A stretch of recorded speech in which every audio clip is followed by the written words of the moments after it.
learn and apply,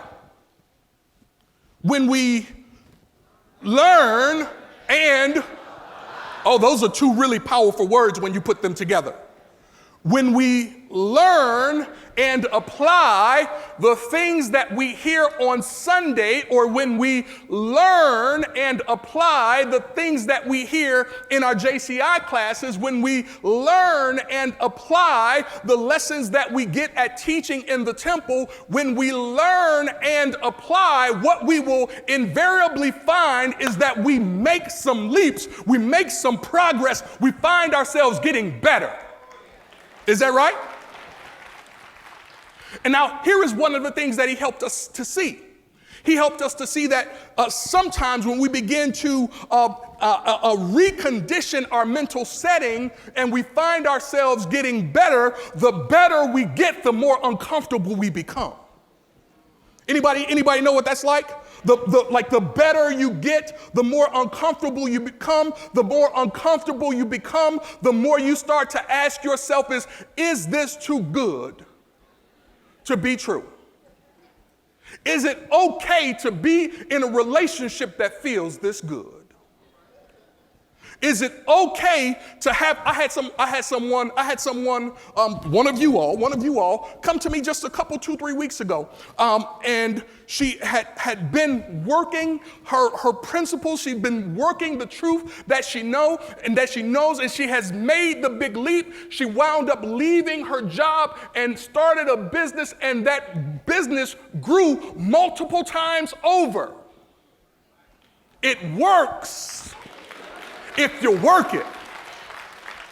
But dig this. She was meeting with me because she'd been working it too good. Working it so good, in fact, that her upper limit problem started to kick in, and she started to experience all of these what ifs. What if the new contracts aren't renewed? What if the new clients don't come back? What if the this and the what if the that? And so I just interjected one thing. I said, well, yes, that is a possibility. But I also said, what if the people who gave you the contracts are so pleased with your performance that they give you more contracts? She's like, well, that would be amazing. And I said, well, both scenarios are purely what ifs. So if there is one what if scenario that robs you of your power and one what if scenario that energizes you and makes you want to go, which what if scenario do you think you ought to be meditating on? It's a pure indication of the upper limit problem at work. So the question that we have to ask ourselves is, how good can I stand for it to be? Kim, sometimes I just can't take it when it's too good. Especially not if there are some things that are hidden. No, outside.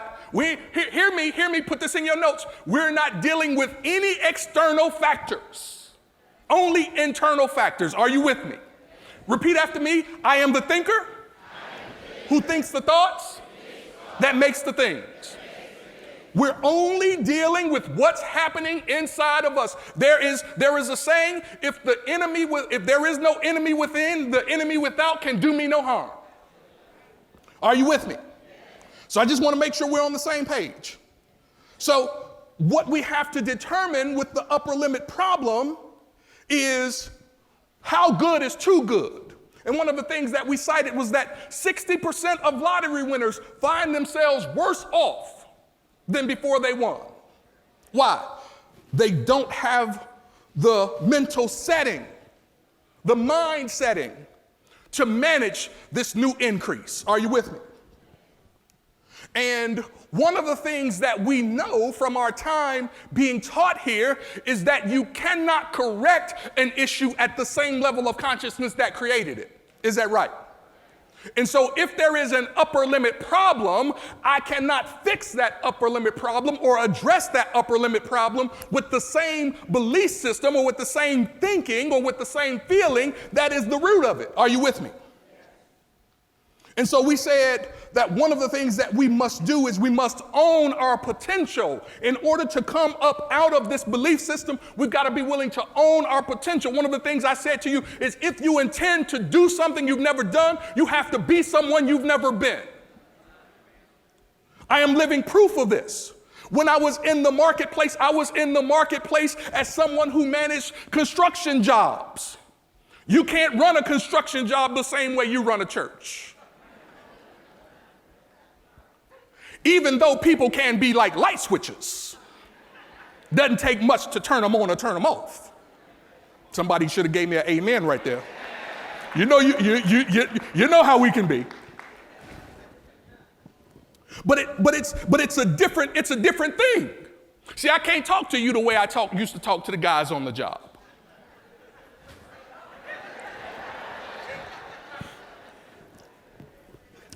You have to be someone you've never been. Are you with me? And so one of the things that we have to be willing to do if we're going to make our leap is we have to own our potential. One of the next things that we said we have to do is reprogram our beliefs, because for most of us, it's the fear that is keeping us from making the leap.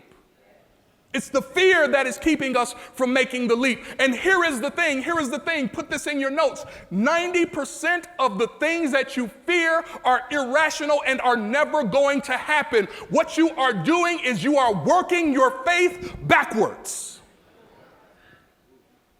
If you are a worrier, you are a faith-filled person who is working your faith from the negative pole. And if faith is the substance of things hoped for, the evidence of things not seen, if faith is the perceiving power of the mind linked with the power to shape substance, when I am in fear, then I am saying to the universal force, bring me more to be afraid of. Lord, dear Lord, bring me more problems. Lord, dear Lord, bring me more bills than I have money to pay. Lord, dear Lord, bring me more relationships that don't feel good when I'm worrying. Now, it's the same power, just pointed differently. Are you with me? Because faith works. Just a matter of what we're working it on. Are you with me? So then we have to be willing to activate our faith, and we have to walk by faith and not by sight, or in our case, we have to jump by faith and not by sight. Because faith without works is, that's right. So we have to own our potential. We have to reprogram our beliefs. We have to get out of this fear-filled consciousness, and we have to activate our faith so that we can prepare to take the big leap. And so we're ready to take the big leap. But just before we're ready, Gay Hendricks presents these 4 hidden barriers to us. He presents these 4 barriers. These barriers are hidden. For most of us, we don't know that we have this block. See, it's one thing to have a blockage in front of you. If you have a blockage in front of you and you can see it and you can discern what it is, you can address it. Are you with me? It's quite another for the thing that's causing you trouble to be hidden from you. And so he said these hidden barriers keep us from making the big leap. He said the first hidden barrier is the feeling that we are fundamentally flawed, that we are unworthy of that which we have been striving for. Here is what I love about what you learn here is we learn first that there is an omnipresence of God, and we understand and learn that from the omnipresence of God, we are made in the image and after the likeness of God. And if we are made in the image and after the likeness of God, we are not flawed, but in fact, we are divine. Because we have as an inextricable part of us the very same nature out of which we were created. And so even though I make mistakes, I am not a mistake. Even though my judgment is flawed, I am not fundamentally flawed. I might be a poor judge of character, but it doesn't mean that I am that which I am seeing. Are you with me? So I am more than I appear to be. Thank God for that. He said the second hidden barrier is this barrier of disloyalty or abandonment for those of us who have, and many, actually all of us have it to some degree or another, just an inborn, innate sense of loyalty. Most of us have it to the people in our lives. And so when we have this sense of loyalty, that sense of loyalty can impact our ability to stand in integrity with our decisions, with our drive, with our goals, with our dreams, particularly if it means, if I make the leap, will you still like me? And so some of us turn our light down. We turn our light off so that we can be accepted, so that you won't leave me, so that you'll stay connected to me. And anybody who will leave you just because you're great ain't worthy of your company anyway. You should put that in your notes. He said the next barrier is the barrier of believing that more success brings bigger burdens. I like the way Puffy and Mace said it: more money, more problems. And here is what I want to suggest to you. Find out for yourself. Find out for yourself with no equivocation whether or not more success equals more problems. Now, here is what I will tell you. When you go to a new level, it does require more of you. When you decide to go from where you are to where you are to be, it is going to require you to stretch. But that does not mean that you are not capable. It doesn't mean that you're not able. It just means that this level of consciousness is not suitable for your next level of experience. Are you with me? So find out for yourself.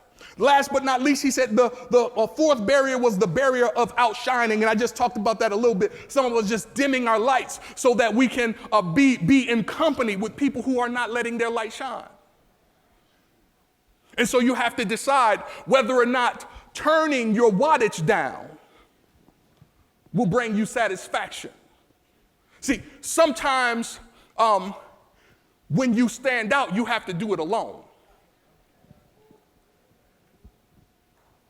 So he said those are the four barriers. And then the Reverend Rod Norton taught us this one last piece that we have to consider before we make the leap. He taught us how to spot our upper limit problems when they show up in our everyday life.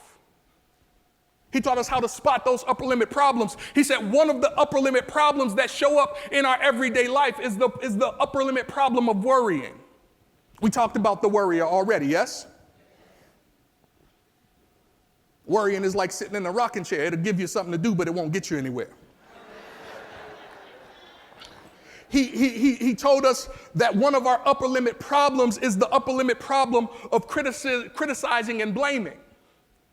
He said this is one of the daily occurrences that sneaks up. And how many of you know that you can't criticize without using your mouth? Or without using your mind? And when I criticize, I am literally taking the life essence and using it as an attack. Here is what I want to recommend that you do. Rather than criticize things that you may or not be able to change, redirect that power to the fulfillment of your exercise and your execution and your expression in your zone of genius. Rather than talk about what's not happening with somebody else, talk about where you're going. Rather than talk about what's not working in them and what's not looking good on them, rather than talking about somebody else's business, put the life and breath that is in the power of your tongue into the expression of what God wants to do through you. I want to challenge you to not waste a single solitary other next breath talking about somebody else's something that you can't control. No way. Are you with me? And so he said, this is how the upper limit problem shows up. He taught us that there's a upper limit problem that shows up in how we deflect, How we deflect. And one of the things that Gay Hendricks says is that deflecting prevents us from being able to honor the genius when it shows up. You know what I mean when I say deflecting, right? You wake up, you know you're going to church, or you know you're going to the club, whichever, you know. Or you're going to church after the club, however you got to get down how you live. But at any rate, you spend some time getting ready.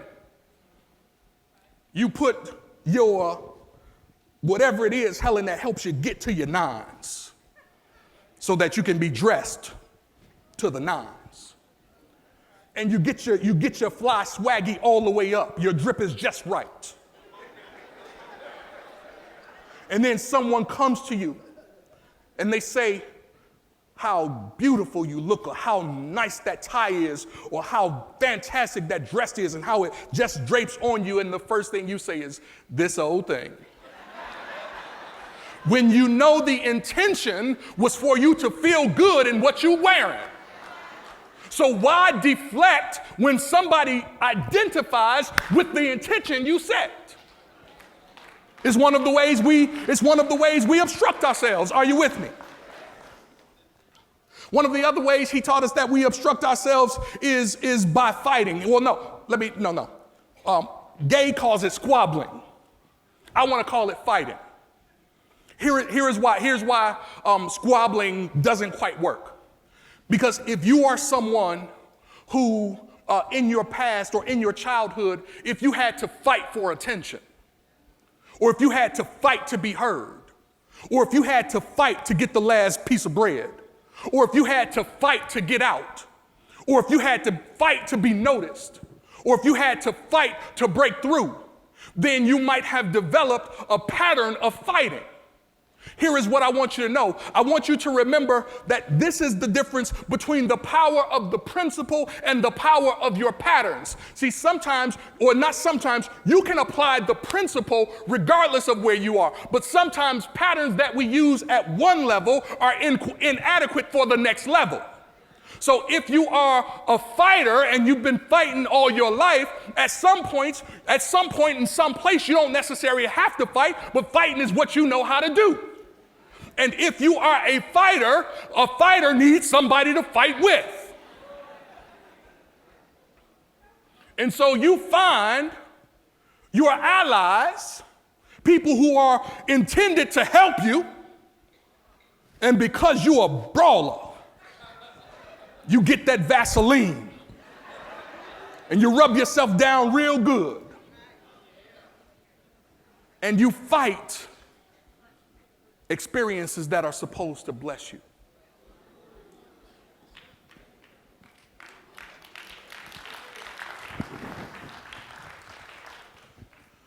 And so then we get to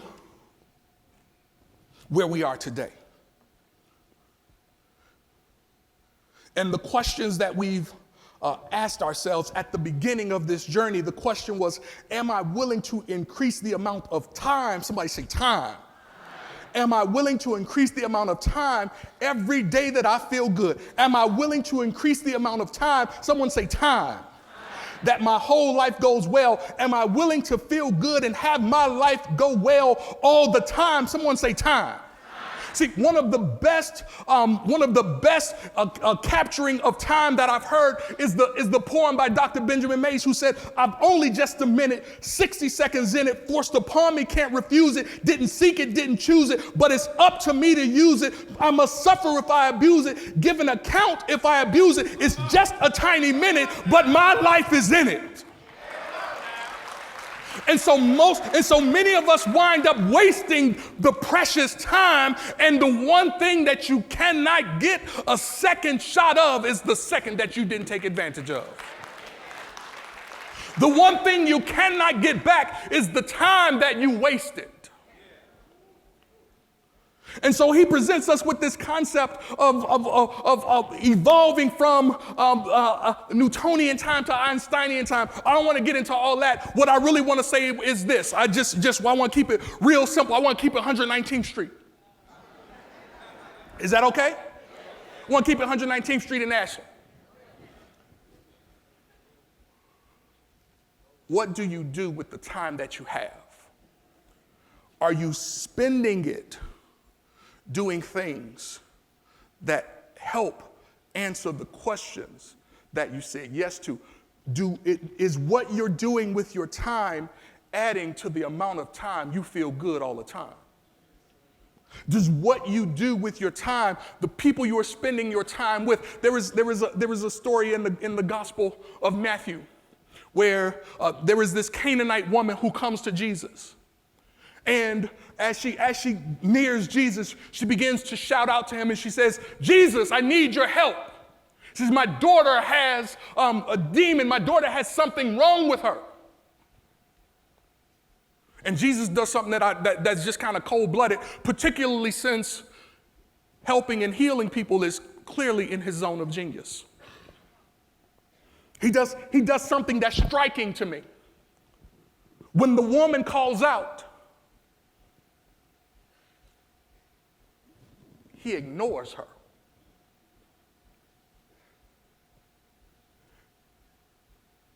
She is persistent to her outcome. She is persistent to her attention. And so she says again, Lee, there's something going on with my daughter. I need your help. And the disciples like, Jesus, just can you go ahead and tell her no already? Send her away. She's making too much noise. Now, this time he didn't just ignore her. This time he said, what I have is not really for you. See, if you see, the fact that you have time does not mean that everybody deserves your time.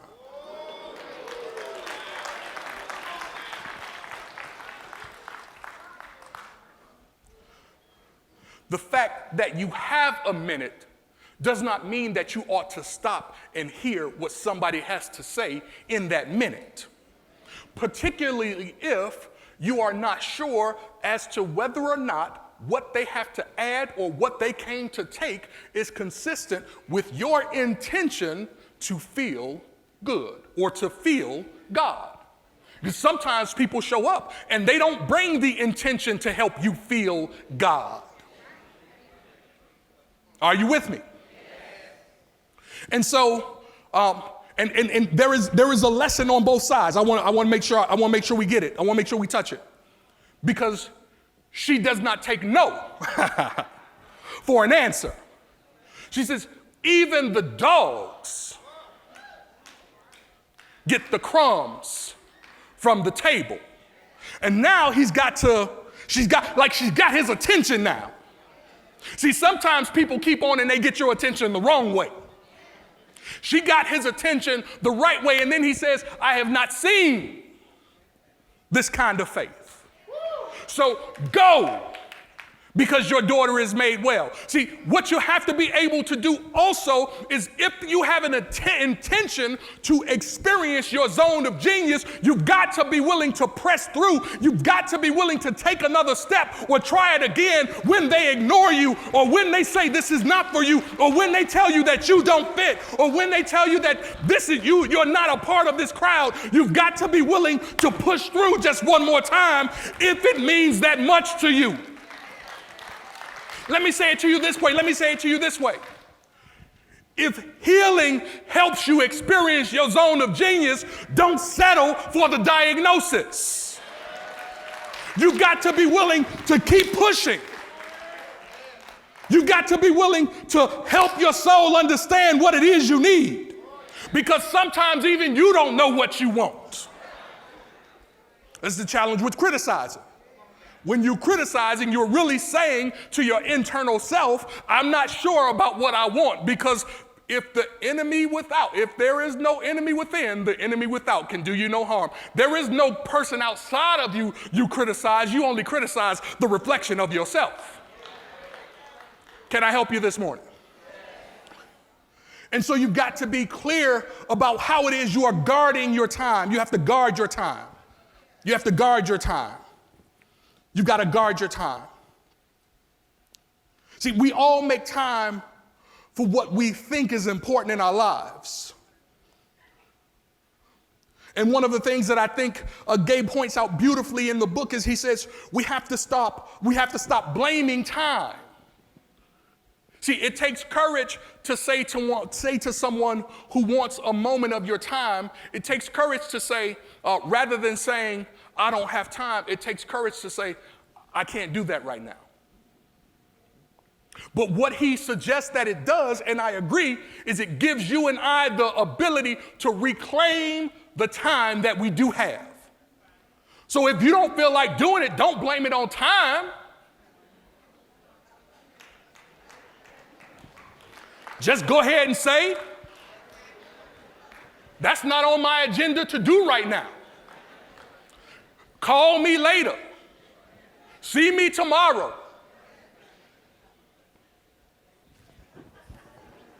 Doggone telemarketers call up and think they're supposed to just have my time. Mr. Wells, do you have time? No, I don't have time. That's my old thinking. My new thinking is, no, I don't want to talk to you right now. Let's keep going. So let me just give you some keys. Let me give you some keys to how you can guard your time. Let me give you some keys. The key to guarding your time is guarding your actions. The key to guarding your time is guarding your actions. I asked you earlier, does what you do increase the amount of time you feel good? Ask yourself, do the actions help you accomplish what you set out to do for that day? You have to guard your time. In order to guard your time, you have to guard your actions. You have to guard what you give your activity to. The average person watches 6 hours per television every day. No judgment. But if we would just take one of those hours, we could immediately catapult ourselves into our zone of genius. You and I, this year alone, we're going to spend 27 hours at a stoplight waiting for the right light to come. What are you doing with those 27 hours? I've only just a minute, 60 seconds in it. Forces upon me, can't refuse it. Didn't seek it, didn't choose it. But it's up to me to use it. Give an account if I abuse it. I must suffer if I lose it. Just a tiny minute. But eternity is in it. How do you get the most out of your time? The key to guarding your actions is guarding your decisions. When you make a decision, you have to ask yourself, is this decision consistent with the actions I want to take that'll help me get to where it is I want to go? See, it all just drills down. Are you with me? The key to guarding your decisions is guarding the intention you have toward your purpose in life. Let me give you just 3 questions when it comes to you answering your purpose. Why am I here? What do I want? And where am I going?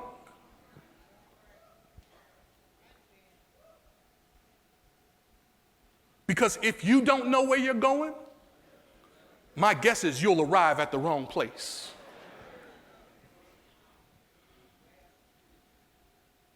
Each and every one of us has a purpose. Raise your hand if you have air in your lungs. Yes, those are all people who are full of purpose. Are you with me? So you've got to work on yourself. The next thing we have to do in order to manage our times is we got to be able to deal with the interruptions, the distractions, and the disappointments. We got to be able to deal with the interruptions, the distractions, and the disappointments. One of the greatest gifts you can give someone is your time. And when you give it to them, you can never get it back. So you've got to be mindful about what I call time thieves and time vampires.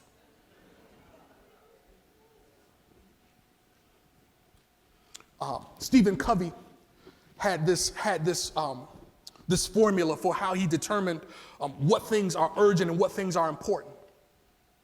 I want to offer it to you. It's a little bit inconsistent with what Gay is suggesting, but I'm suggesting that this works. It works if you work it.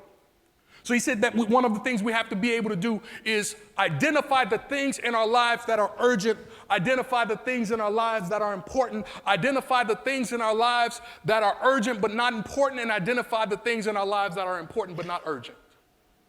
Here is what I want you to know.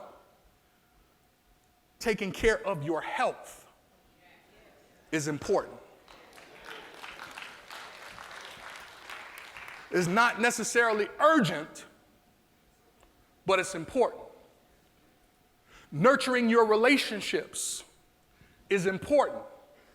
It's not necessarily urgent, but it's important. Being able to identify the opportunities when they present themselves are important. Not necessarily urgent, but important. Now, here is the thing. When we neglect things that are important, they soon become urgent. And Herb, if I haven't managed my current crisis or urgency, and I get more urgency on top of that urgency, are you with me? So we've got to be willing to deal with the interruptions, the distractions, and the disappointments. Last but not least, we have to take time to be creative. We have to take time out.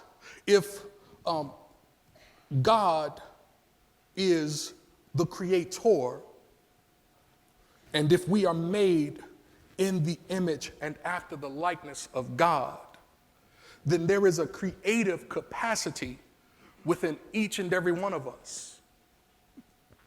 But we have to be willing to take time to be creative. See, sometimes we can't hear the seed idea because we're too busy doing this and doing that. And when you have things that are urgent and important, or when you waste time, or when I waste time doing things that are not urgent or not important, I'm still in the flow of doing. And there's always more to do.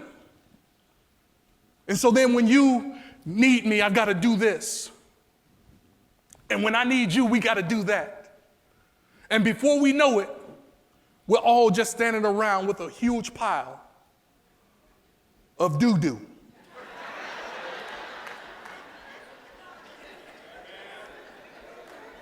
Because there's always going to be one more thing to do. But I want to encourage you to take a moment to come apart and to get in touch with the creative capacity of God within you. Because it's possible that what you need is not something more to do, but you need the right idea. See, this thing that I hold up now didn't always exist. As a matter of fact, it came forth out of someone's intention to be open and receptive to the God idea and the creative capacity of God dropped in the soul of the open vessel, the idea for the iPhone. And that idea has revolutionized how we live and has made some folk incredibly wealthy. What ideas are waiting for you, but you haven't yet come apart? One of the other fascinating things about this here iPhone is that every now and again, it'll shut itself off. If I don't turn it off, and if I don't close the apps, if I don't give it an opportunity to not do, it will, by the intelligence of the design, create the space to not do. And when it decides to not do, there is nothing I can do to make it do.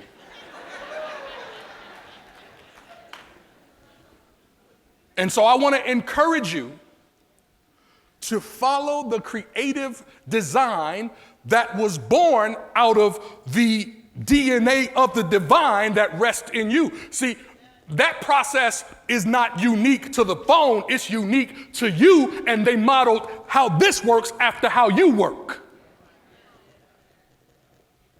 So what creativity is waiting to express through you if you will but take the time to be creative, to shut your screen down, to shut your apps down, to shut your doing down, so that God can download and upload that's ready to explode.